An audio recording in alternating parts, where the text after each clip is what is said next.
Okay, good evening, everyone. Work session, Town of Ossining. Please rise and join me for the Pledge of Allegiance and stay standing for a moment of silence for all those lost in the violence in Israel and elsewhere.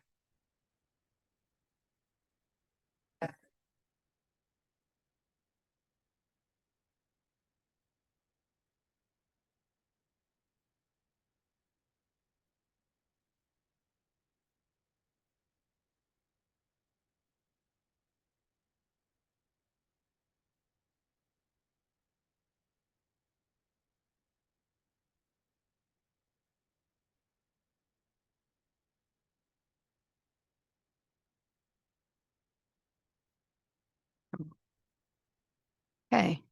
I just want to remind everybody that our weekly town board meetings are scheduled to take place at the courthouse until further notice.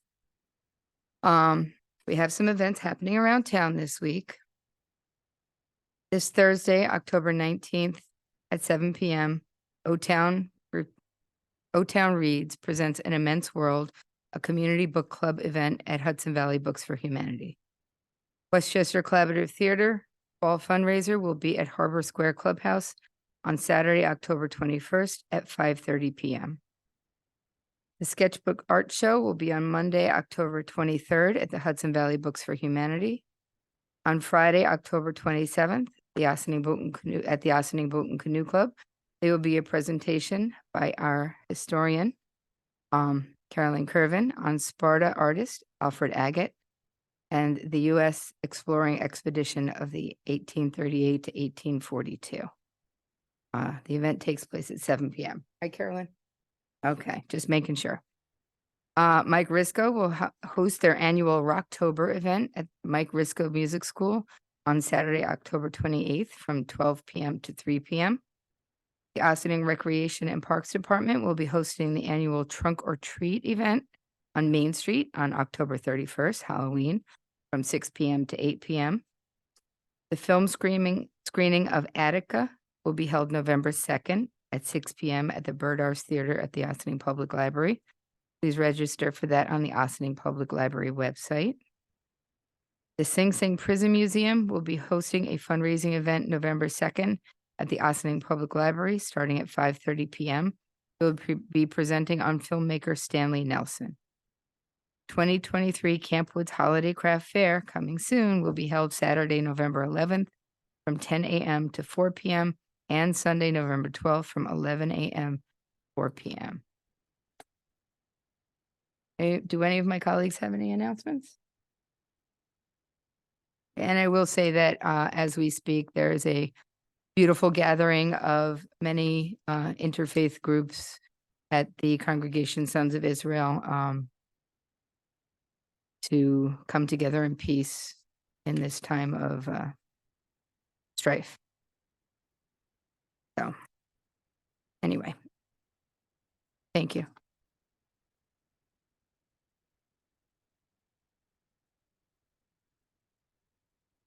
No, I don't think she's going to take it then.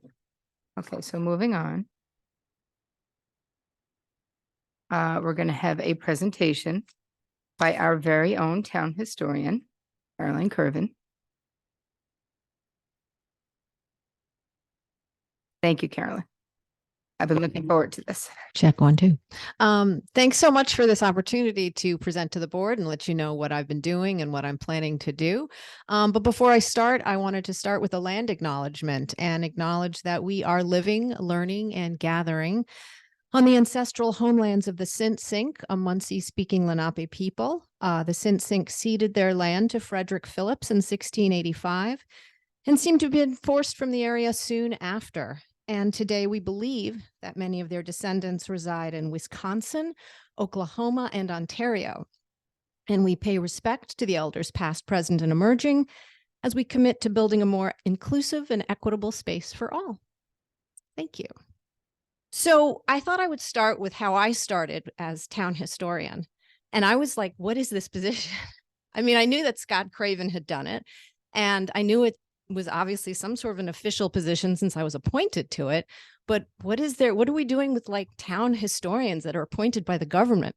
So I did a little research, and I don't mean to town historian splain you, but I learned that this was a position mandated by the New York State Historians Law that was passed in 1919. So that was right after World War I. That was during the last big pandemic. And the idea was that New York State wanted to keep track of what was going on historically, at the time, and looking back, and having somebody who with each municipality was actually in charge of the history, sort of making sure that it went on to the next generations. So I did some research, and I talked to Devin Lander, the New York State historian, and I've been trying to follow the New York State guidelines that indicate what the duties and functions of a town historian are to be. And so I learned you're supposed to nurture identity and encourage critical thinking and a sense of community and civic engagement. And to do that, you're supposed to do things like research and writing, presentations, teaching, historic preservation, and organization, advocacy, and tourist promotion. That last I haven't really gotten involved with yet, but it's food for thought. I also do consult closely with the village historian, Joyce Cole, because I sometimes have projects that touch upon the village, and I want to make sure that we're not pursuing identical projects. But so far, so good. We really haven't been. And I think it's important that we have a historian who is synthesizing the history of our very patchwork quilt of what is Ossining. Because, we're the town, we're the village, we're the unincorporated town, we're parts of Briarcliff Manor, we're parts of we're the former hamlet of Sparta, and we're also parts of Yorktown and Newcastle because of where the various different borders, post office, school district, and things like that sort of overlap. So I've been very aware of that and really have been trying to coordinate. Like I had somebody come up to me and say, "Did you know Emma Goldman lived in Ossining?" Emma Goldman was actually a very famous anarchist from like the 1900s. She had a summer home here in Ossining. Well, technically not Ossining. It was on Alapartis Road. Technically, that's Newcastle. But in her autobiography, she wrote that she lived in Ossining. So what am I going to do? Go, no, Emma Goldman was wrong. She was in Ossining, not my story. No, I reached out to the Newcastle historian, and I'm going to do a little blog post on her and a presentation on her a little bit later. But, so it gets very confusing and very gray area what the lines are. I also wanted to thank you for subsidizing my attendance at the Association of the Public Historians of New York State Conference. It was a 3-day conference that took place in Ithaca. I did not go to Ithaca. I did it remotely, but it was really interesting. I learned some interesting things. There was a presentation on local indigenous languages, a presentation on the William G. Pomeroy Foundation historical markers, which is something I definitely want to pursue in the town. And also the Regent's Civic Readiness Initiative, which is something that's going on in the schools to help kids become more civically minded and aware of history. So also food for thought of future projects. Some of my past projects, I did 3 presentations at the library, just sort of on Ossining history. And I did that as much for myself as I did it for the people of Ossining, just so that I was, aware of what the history was. So I went back to 25,000 years ago, as I like to do, and talk about the Ice Age, through to the present. And this was interesting to see just the breadth of what's happened here in Ossining. My upcoming presentations, I have one at the Jug Tavern on the agate artists of Sparta, one at the Boat and Canoe Club, as you said, on Alfred Agate, who is a son of Sparta as well. And then on the November 1st, I'm just sort of doing Artists of Ossining. It was something I stumbled upon at the Historical Society. And did you know that the Heisman Trophy was sculpted by a sculptor who lived in Ossining? His name was Frank Eliscu. He sculpted it in 1931 based on his friend who was like an NYU quarterback. And his daughter went to Ossining High School, and he did the Heisman Trophy. Come on, that's super cool. Who knew? So there's other artists like that too that were really quite important and did stuff. So we're talking about them at the library. And then in March, I'm doing a project, an exhibition at Bethany on remarkable women in and around Ossining. So I'll be highlighting 15 women who lived in and around Ossining. So it'll be people who are famous, from like Sojourner Truth and the playwright Lorraine Hansberry, to people that you might not have heard of, like Minnie Neighbors, who founded the NAACP chapter in Ossining in the 50s, and Marge Griesmer, who founded Ossining Open Door. So it's going to be a combination of women, and hopefully it'll be a pretty interesting exhibition there. And I actually applied for and won a $1,500 Arts Alive grant for that. So hopefully it'll give me some really good opportunities to make that an interesting and sort of hands-on exhibit. Other upcoming projects. One project that I had run by you, Liz, was to talk about who are the parks in Ossining and the schools in Ossining named after. And you had asked me to concentrate on just the unincorporated, the parks in the unincorporated town. And I just sort of thought that's just not going to be a good look, because most people don't know the difference between town and village. And if I just do half of them, then they'll wonder, well, what happened to the other half and who's supposed to have done that? So that's something I've put on the back burner, but I'm going to work with Joyce on that so that we can get that out there, because I think we should all know, who is Sally Swope? We should know, who is Lewis Engel? You all probably know, but the average Ossintonian probably doesn't, and they should. So I'm going to work on that. Another thing that I didn't mean to start working on, but I started working on a project about who are the past town historians, because there doesn't seem to have been a list. And there should have been, because this is an appointed position. So you'd think there'd be a list somewhere. Haven't been able to find one. I even went to the archives over at the Ossining Operations Center, and I was reading like minutes from meetings from like 1920 through 1960. And didn't come upon any town historian, it seems. So, that's an interesting little thing now. It's become a bigger project than I thought it would be. I'm working on a history of Stillwater Lake. That was a really interesting development there. History of Hawks Avenue. I can kind of trace it all the way back to 1785. Kind of fun. Emma Goldman, as I said, famous anarchist.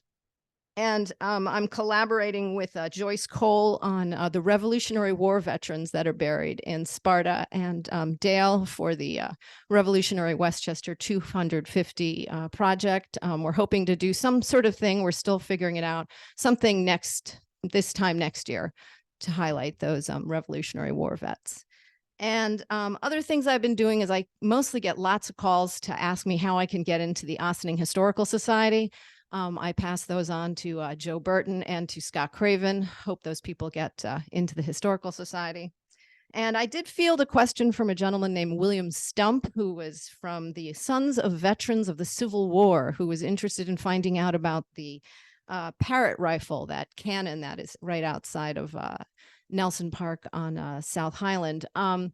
I listened to what he had to say, and I passed it on to Joyce, because obviously that's the village. And so Joyce and Karen DeTore are, I guess, working with him. I don't know what the current status of that is, but hopefully they're doing something to maintain it and save it. And just to finish up, I've done a couple of unofficial events, Cocktails in History at Sing Sing Kill, where I highlight some Ossintonian and come up with a cocktail for them and tell a little story about them. And then I've written about 18 blog posts on my blog, Ossining History on the Run, about various Ossintonians as well. And that's something that I also plan to continue doing, because that seems one good way to get information out there. So that's about it. If you have any questions, happy to answer them. Any suggestions of projects you'd like me to work on, happy to field that too. So have at it. What year did they put up the fire tower that they took down for Deerfield? I'm sorry, what? There was a fire tower that was one of the oldest structures in the area on Hawks Avenue that was taken down to make way for Deerfield condominiums. You know what year that was Would have built? been sometime 1986, maybe. That's when it was taken down. Yeah. Do I know when it was built? No, I do not. Okay. But I will look that up. I'm interested. Yeah. Anything else? Any other questions? Yeah, I got one. Okay. Thank you for the update and doing a great job. One thing I'm really interested on knowing who sat in these seats before us. So the supervisors, the town council people and all that. But also I was interested, any town people that worked on the Croton Dam and stuff like that, did they live around Ossining, this area when they were doing Yeah, that? That's always definitely. interested to me. Yeah, there definitely were. In fact, Maryknoll, part of the reason why it's all stone was because the Maryknoll priests, when they were building it, they wanted to give the Catholic Italian workers some work, and they, put a lot of them to work because that was in 1911. So it was after the dam had been built. So yeah, a lot of them had actually settled here. Yeah, and they were living in what was the Hollow, and even I think down in Sparta too. Great, thank you. And then you, the Historical Society, you brought that up. That's great. And just want to mention a quick recovery to Chief, ex-Chief Joe Burton. Yes. The past game, he had a little broken leg, but I wish you a quick recovery. Yes. So. I hope he's doing okay. Hey, Carol, I was wondering if the school district had any interest in some of the content that you're coming up with. Yeah, I'm sure they do. I know that Joyce Cole does a lot of work in the schools, so I have not really been pursuing that yet. I just I'm still sort of ADHDing my interest in the history and trying to figure out what has been told and what hasn't. So that is something I do plan to look into in the next year, though. Very nice. Remind me when you're presenting at Jug Tavern? On the 24th. It's a Zoom thing. So if you just go to the Jug Tavern, I think jugtavern.org, they'll have the Zoom link and you can just watch it in the comfort of your own home. That's great. Well, I will try to help you with the history of Hawks Avenue where I grew up. Cool. And Sally Swope as I can. It sounds like you've got a lot of great projects going on. So I appreciate you partnering with Joyce on the parks. I think that's going to be a great collaboration. And haven't talked to her about that one yet, but that's why that's on the back burner until I do. Yeah, and this being a work session, I know that Carolyn was hoping to, as she was saying, expand to beyond the borders of the unincorporated area as history takes her. And as long as, I think that we should expand our perception of what, where her area is, because she's finding it difficult to keep it in one little box, that the history is kind of taking her in different directions. So I think that we can, take a look at it, as long as it's not stepping on the toes of anybody in any of the villages that she's crossing over or territories that she's crossing over into, that we can kind of see if we can't expand that and let her, explore as she will. Does it sound? Especially because it's like, I think is divided between. It's on. I, Better? not working. I'll speak loud. Anyway, there you go. Yeah, no, I agree with that you could expand your area of focus, I guess, because it sounds like what we think is the boundaries of Ossining or the unincorporated area, it really starts to blur, like you said, like into Newcastle and into Yorktown. And I think, correct me if I'm wrong, but some time ago that was still considered part of Ossining. So I think that would be a great, addition to whatever you're working on, and you're doing a great job. Oh, I thank you. Yeah, understanding that T-Town still has an Ossining address. Right. So, yeah. And the Alapartis Road is in the Ossining School District. Right. So they consider themselves Ossining. Right. Many of them. Right. So yeah, it gets blurry out there. Yeah, gets blurry out there, but also in here too. I mean, you talk about Sparta, and that was Sparta was here before there was a Sing Sing, so it's sort of hard to know. And I think what's important is just telling the story, and having people in Ossining be proud of our town and our village, and knowing that we've actually done huge things in the world, at large. I think telling those stories is important. There are a lot of famous people that were here. And not so famous, but who did a lot of good. So it's important to highlight all of them. Well, thank you so much for coming. Thank you for having me. Appreciate your time. And just one quick second, thank you, sorry. When you have a chance, when you get that list compiled of all the previous town historians, if you could share that with us so we can also have that on record, Sure. Yeah, because I worked in the clerk's office, and a lot of the times when we were there, we were trying to figure out who was supervisor, who was town council member. Now that you mentioned historian, that would be a great way to also keep that record officially in the town as well. Yeah, for sure. Thank you, yeah. Yep. Okay. I can't even think of who it was before we appointed Scott. Oh, it was Martha Mazziti. Oh, right. There you go. Martha Mazziti. Yes. she was one. Yeah. Yeah. The historians, it gets murky, I gotta say. I guess if you follow them back, ask Martha who was before her and then. Well, I've been find that talking to Mark. person. I've been talking to Martha about that, and it gets, like I said, it gets murky. All right. Thanks so much. Thank You have a you. good night.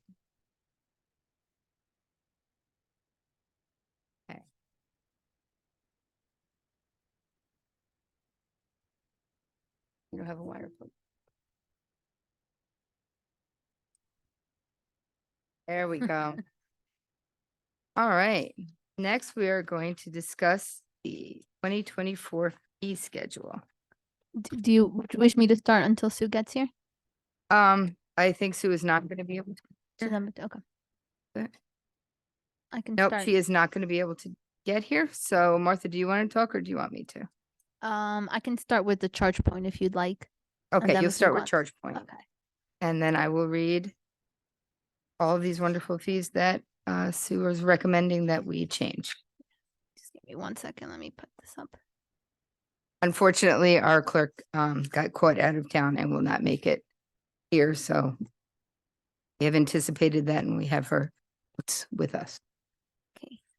Well, good evening, everybody. We are currently in the process of getting ready for the 2024 budget, which we will shortly be presenting to the board. One of the things that we do during the budget process is look over at our annual fee schedule that we have. And one of the specific things that we've been looking at this year is regarding our electric charging stations that we have at the different parks. And the company that we currently use is known as ChargePoint. During the time period when the program was first initiated, a lot of the money that was used to create the program and implement ChargePoint was done through a grant, and the grant money basically expired within 5 years. So earlier this year, ChargePoint reached out to us to confirm that, the warranty that you originally had purchased the electric chargers for has now expired, and we have to be responsible going forward for paying for that. So in that regard, we kind of compiled a data list of, how much we've been receiving revenue wise from the charging. Currently, based on the fee schedule, we have the first 3 hours of electric charging free. And then after that, it's an additional $5 for every hour. And looking at the chart that I gave you all on your sheet and we have on the screen as well, we kind of compiled a list for the past 12 months on how much we've been getting revenue wise. And you guys can see that depending on the month, it kind of increases and decreases. Like we're looking at February, we get like $90.50 back. September of last year, we got $63.57. Versus compared to this year, which we got $137.59. And this is what we get in total net revenue. And we do pay around $17 to $20 to ChargePoint because they're the ones that are collecting the money. So that's the fee that they charge us. So our monthly average is around $151.52. Meaning that in the past 12 months, we've collected $1,969.75.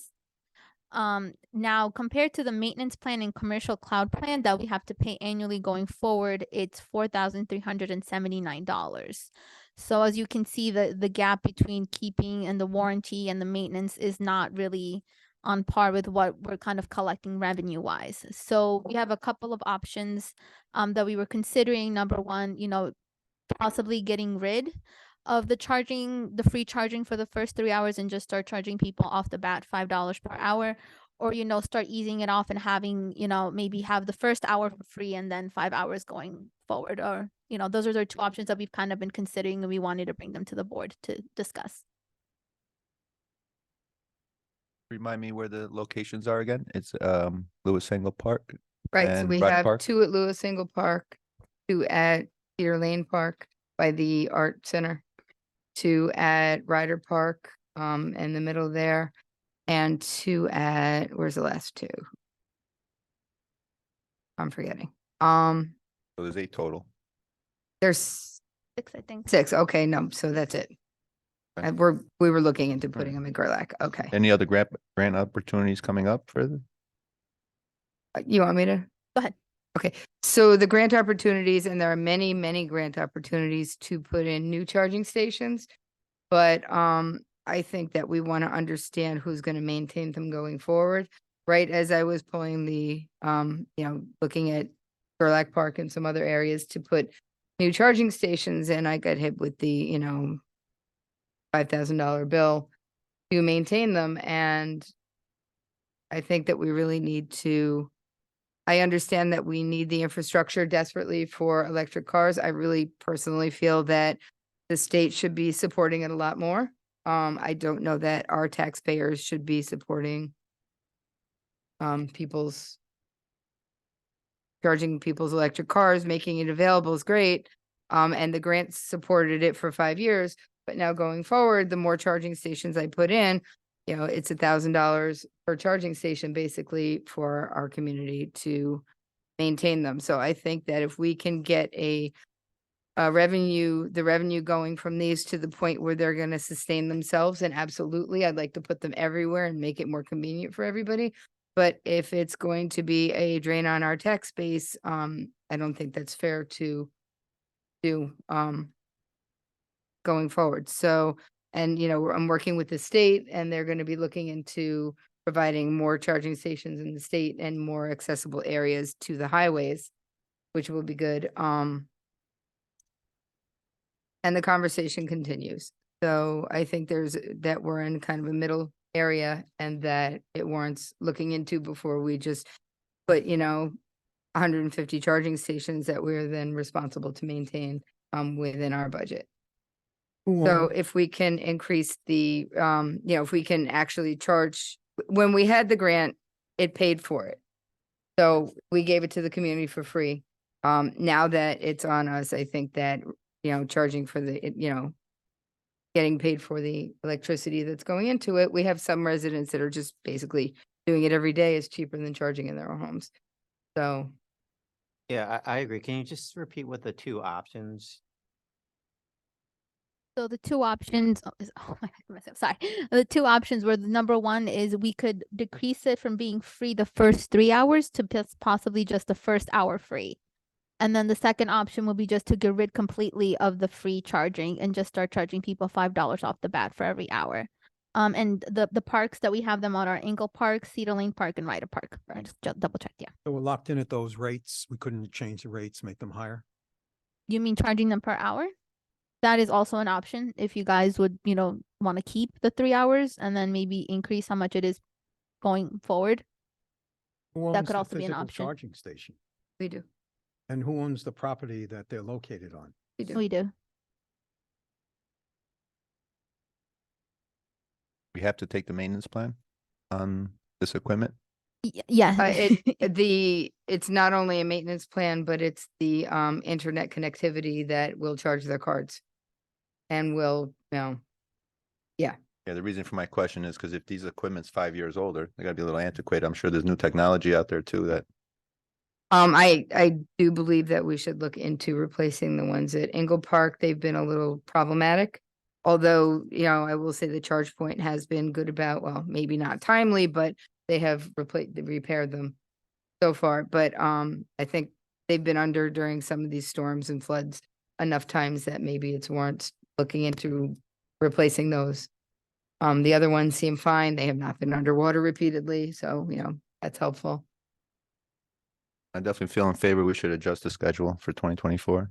Not just the technology, because many of the electric car manufacturers are changing their equipment to work only with the Tesla charger.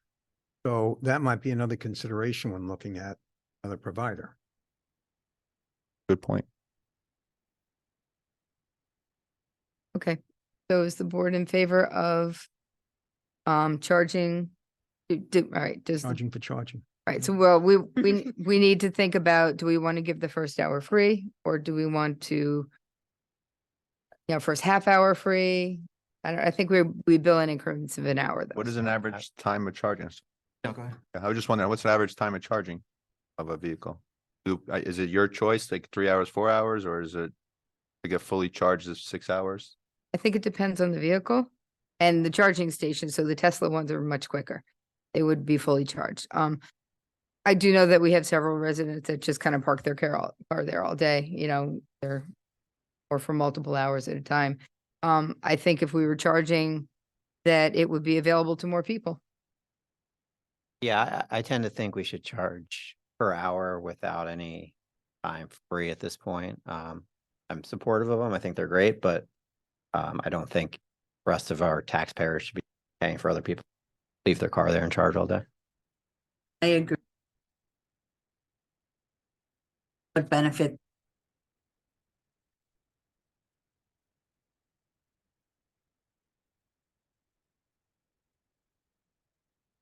Percentage of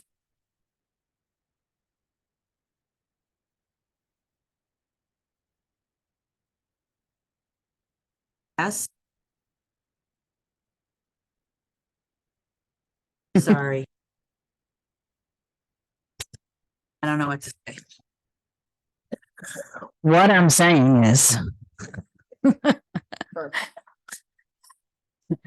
What I was saying is, sorry. Yeah, I was just making a point of comparison that, to really take note of the idea of what are the percentages of the population of the town that have fully electric vehicles versus hybrid versus, the standard gas. And that in this moment in time, you cannot find anywhere that has free gasoline. On the contrary. And so I think it's great that we have these charging stations available for residents, but I also do not see a reason for any gratis situation. I was wondering if a tiered structure might make sense, a lower price for the first hour and then kick it up the second hour and thereafter. Okay.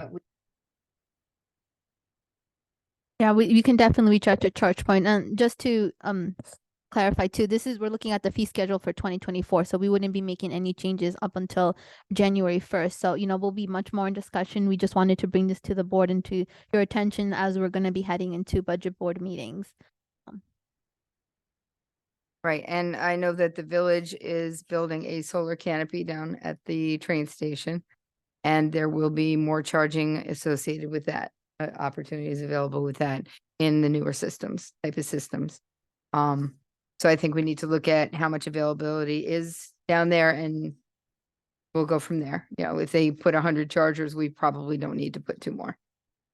So we'll explore the availability, and try to put the chargers in places where people can access them and also be able to utilize some of our businesses or utilize some of our parks at the same time.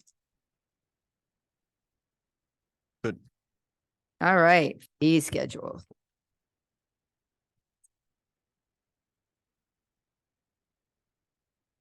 Here we go. Okay. Our town and village clerk, town clerk, Sue Donnelly, who had wanted to be here but was not able to make it back, is recommending the following changes to our fee schedule for 2024 or for this year? For 2024. Okay, so you should have it in front of you. Do you have it on the screen, Martha, or no? All right. All right, the cabaret, chapter 68. She says that the pricing is in order, but is much less than the village charges for cabaret registration. So she would like us to consider raising the price. Cabaret licenses are time consuming. The peddlers fees that are set in chapter 144, she says the pricing is in order, but is less than the village charges for peddlers registration. Please consider matching the price of the village in 2024. The code needs to be reviewed to specify the different types of peddling. So I guess peddling on the street corner as opposed to knocking on your door and trying to sell you solar or whatever else. And do we even want that? Police fees. Vehicle impound release fees are $25 is not a realistic cost for a tow company. The village is working to revamp the entire tow legislation, and she would suggest that the town work with that legislation because the two municipalities use the same police force. She feels this section should be removed with reference to the village, since we use the same police department. And again, it should refer to village fee schedule if the town wants to participate in determining the revised law and fees. This should be done in conjunction with the village. All right, chapter 182, taxis and limousines. No companies register within the town of Ossining. They all register within the village. And people do pay a premium to travel from the town. The rate is $6 per trip within the village. I suggest this is an area to work together on the future. This section should be removed with reference to the Village of Ossining fee schedule. So since we don't have any taxi companies within our jurisdiction at this time, she feels that it should be taken out of our area and that people refer to the village code where they're registered. I do think that's something we should have further conversations with the clerk about, because we did just recently do a new agreement for the taxi program for the With village seniors. companies. Yes, but I think we need to understand what exactly she's suggesting, because it is an agreement with the town. So we can't just eliminate it from the town to just reference the village if the town is the ones entering into this agreement. So I think that Okay. needs to be the subject of further discussion. Honestly, I think a lot of these are the subject of further I discussion. agree. All right, call a cab coupons, which is what you were referring to, chapter 182. There's talk about raising the price of coupons for seniors. The redemption by the town is $6 as of 2022. So we need to review the price of the coupons. In order to, we be talking about these individually? Because by the time we go back. Probably.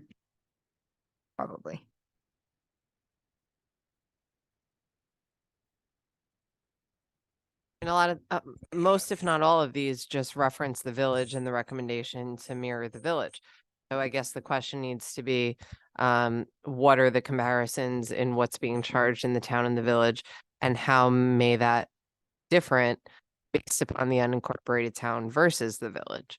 Right. And whether it's appropriate for the unincorporated town to be charging more for some of these requirements, for instance, the peddlers. I don't know if that happens with the same level of frequency as it does in the village. So I'm not exactly sure.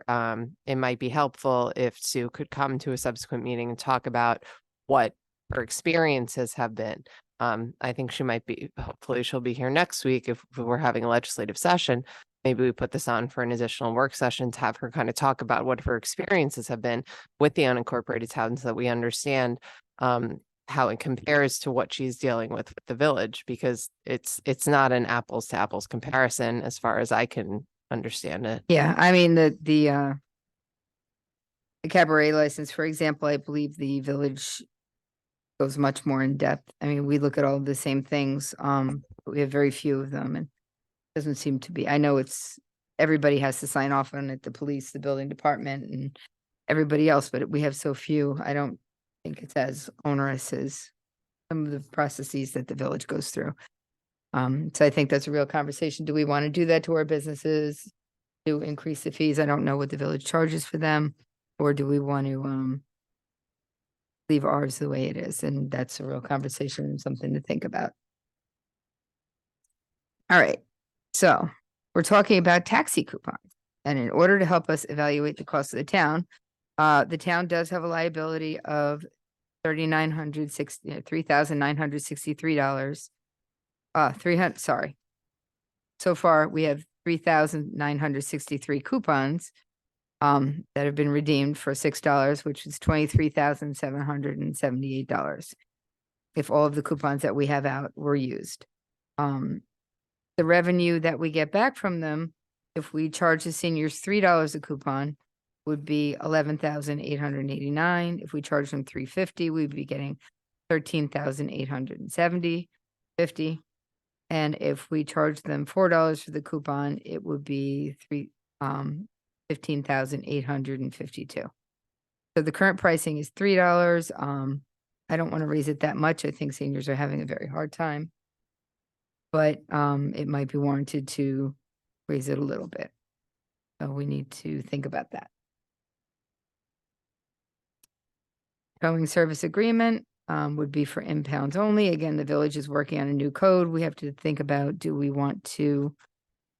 Honestly, they're really working hard on it, and I think we should wait until they're done revamping their whole towing fee schedule before we even think about signing on to that. Okay. Changes in basic codes. So I don't know. All right, so I think she wants to increase the false alarm charges. So the annual registration fee for alarms in the town should be 25. An alarm that was found to not be registered should be a fine of 250. False alarms should be, the first and second offense should be a warning. Third offense should be $50. The fourth offense should be 100. The fifth offense should be 200. The sixth offense should be 500. Boy, Can I just interrupt you for 1 yeah. second? Am I gonna read all apologize. these? It seems like that's what the existing is, based upon what I can tell. Okay. And this is from the 2002 fee schedule. So I don't even know if. This is there's 2022. 2020, 22. 2022. All right. So are these just things So- that she wants to take a look at? That's what it appears. All right. Yeah, that is what she appears. And I think what she was specifically looking at is at the annual registration. So right now we're currently charging across the board for anybody, commercial or residential, $25 for an alarm permit. Mhm. And compared to the village has two different levels. So if you are a residential versus a commercial, you're paying different rates. So one of the options that Sue wanted to present was possibly making it different rates, and being it different from when a person is just new applying for an alarm permit versus when they're a person who's just continuously renewing it. The town does have a lot more alarms than the village does currently. When I was there as of the clerk's office as of 2022, again, we'd have to revisit and speak to Sue about it. But, the village is charging a whole lot more for their alarms than the town is. And it is an arduous process to bring them in, get them renewed, and, get them on the list and send them to the police department. That, Sue is looking at $25 may not be cutting it anymore to have all that process.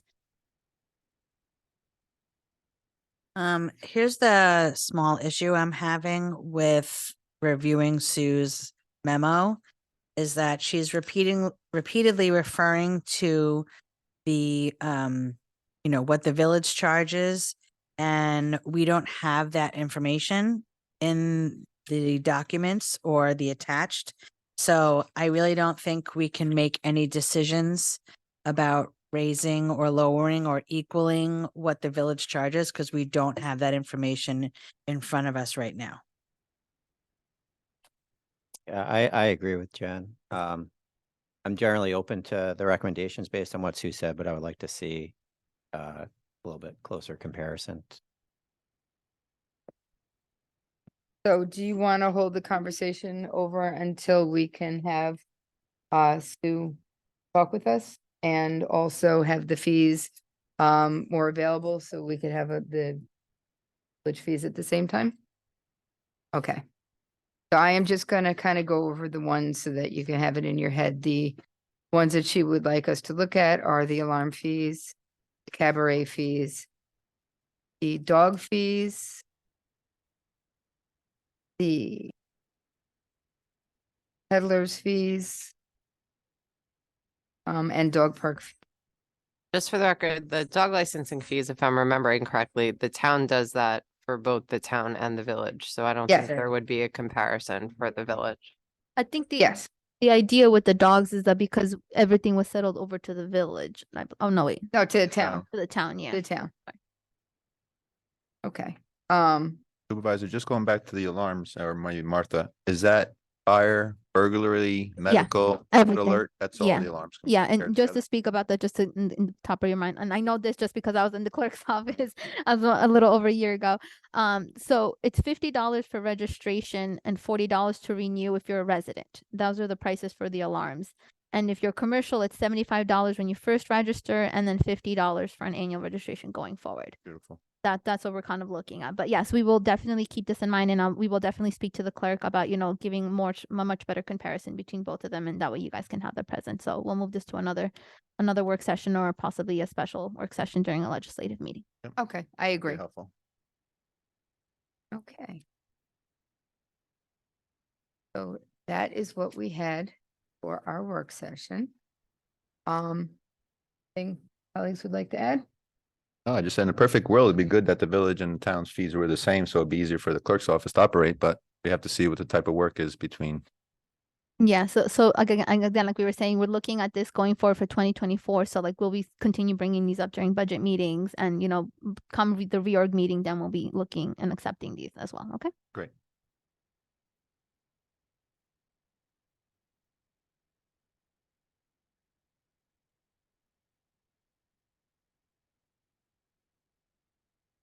Good point. Right, so, you know, everybody's looking at their budgets, everybody's looking at the fees. In these, now and for the next few weeks. So, and they're revamping their whole towing system and charging. So maybe we'll just give it a little, we'll, you know, schedule it maybe, later or a little bit later. Yep. Late November, early just. And see if it's a little closer to being done. Sounds good? Okay. With that, take a motion to adjourn to no, what? Thank you. Almost. Second. Oh, aye, All in favor? aye. Aye. Aye. Thank you for joining us. Hi. We do that during work sessions? Okay.